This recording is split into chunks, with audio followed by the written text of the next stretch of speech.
Hello, magandang araw sa ating lahat. Pasensya na medyo masakit ang ulo ko kasi Clarissa. Yan. Okay, may tanong ako. Clarissa, na pinsan ng isang customer na kidnapper at saka Net25. Saan nyo nakuha yung mga documents na pinapakita nyo at pinapacirculate nyo online? Ha? Saan nyo nakuha yan? Mga jutang ginamis nyo. Saan nyo nakuha yan? Kasi parang sa tingin ko parang hindi nyo alam kung how to tell the difference between a real document and a fake document eh. Di ba Malacanang kayo? Aren't you supposed to have like a corporate forensic team that's able to do that? Asan papuntang mga namin taxes? Wala kayong team na ganyan to tell the difference between a fake document and a real one? What about you, Net25? Di ba kayo? Major news outlet kayo. How are you able to tell the difference between a fake document or not if you don't have these kind of teams? Ha? Kaya nga nung nakita ko, Diyos ko, si Claire Castro, may pinakitang document. Sabi ko, ba't nang pinakita? Tangina naman. Ang bobobo. Obvious naman talaga. Fake yun. May nakita ba kayo? Tanong ko lang may nakita ba kayo sa wall ko na nag-post ako ng document ng mga ganon? Bakit attach yun sa name ko? Bakit tinatanong ako na, huy, fake yung document na pinaano mo, nilalabas mo, may nilabas ba ako na document na ganon? Pasensya na, pinost ko talaga muna kasi uminom ako ng Advil kasi sumakit talaga ulo ko. Okay, so itong gagawin natin.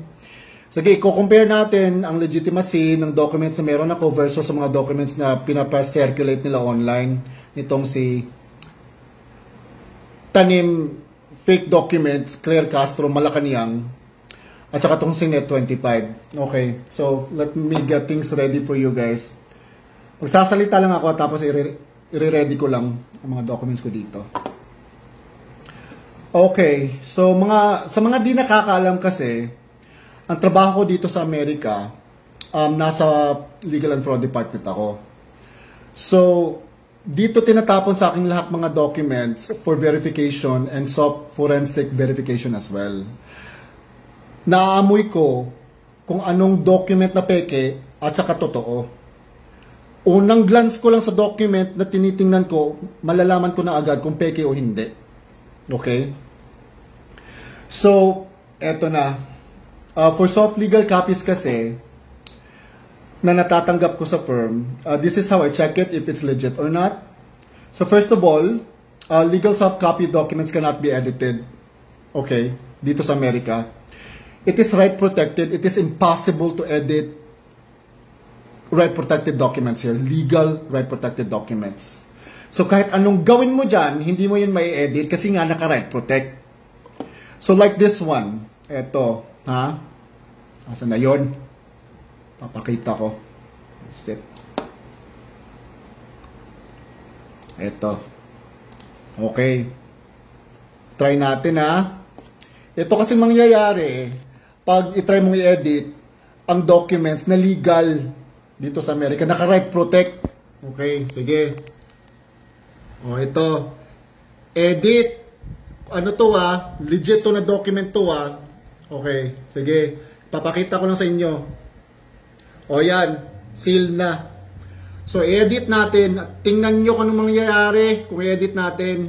O yan, may lumabas na pop-up. O ito, naka-right protect yan. Hindi mo yan ma-edit. Okay? Sige, balik natin. Ina, visit. Ang ulo ko. Now, knowing, makakahanap talaga ng paraan ng mga tao to commit fraud, di ba? Kahit naka-right protect yan, what you would need to check, or the second thing that you would need to do, is to check the watermark, or the magic watermark. Now, what is a magic watermark? Clarissa, na pinsan ng isang customer na kidnapper, paki-google na lang, okay? Napaka-basic niyan sa corporate forensics, tang-ina. Bobo. Asa na nga yun? Now, pag may nakita kayong magic watermark, ang document, what you would need to do is that you would need to print it out.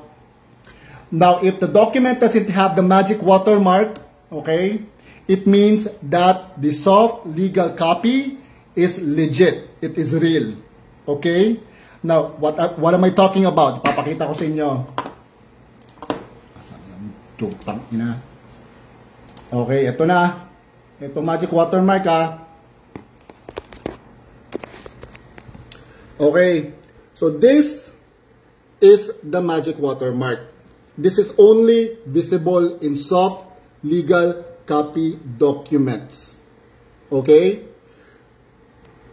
Ayan, yan ang watermark. Sa documents nyo, may mga watermark ba?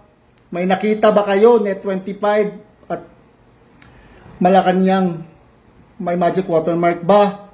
Di ba wala? Okay, that only tells one thing. Kaya nga tinatawag siyang magic watermark, it's because if you're going to print out a legal soft copy, it will disappear. That's one way of telling if it's legit or not. Pag i-print mo, walang watermark, it means that the soft copy that you have is legal and binding. Okay? Like this one, this is what I did. Nakita nyo yung watermark kanina, so this is the sample of the printout. It doesn't have the watermark. Do you see that? Walang watermark, di ba? It means that it's real. It's only visible in the soft copy. Bobo. Tapos, saan na yun? So naturally, pag na-print mo, tapos sumama yung watermark, it means that the soft copy that you have is fake. Kasi sumama ang watermark. Okay? Now, you would need to also check if the watermark is intact. Okay?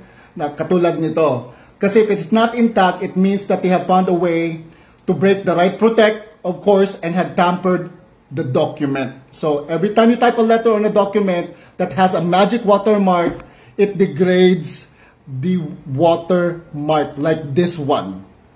I'm gonna show you, okay? Ang bobobo. Okay, eto, galing to sa Net25. Ayan, Net25 yan galing yan sa inyo. May watermark ba? Di ba wala? Meron siya, pero it's heavily degraded.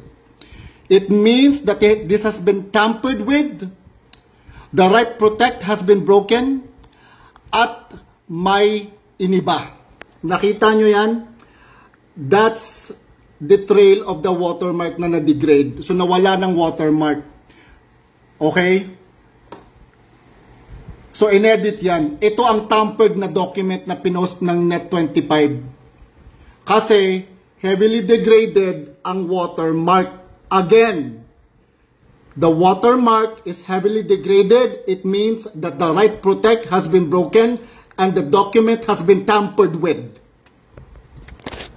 Malinaw yan Anong bubobo nyo? So now, tell me, Net25, how did you get that document? Where did you get that document from? Better question would probably be, from whom did you get that document from? At magkanong bayad nila sa inyo para i-post yan? The document that you have posted on your page is obviously a tampered document. Do you even know the legal implications of this? Ikakasira nyo to, Net25. Nag-post kayo ng tampered document.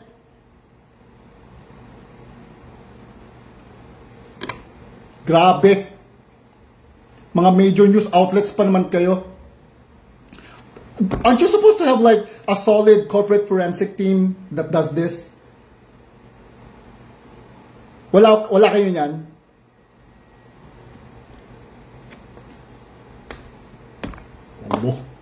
Now, as what we've discussed earlier, okay?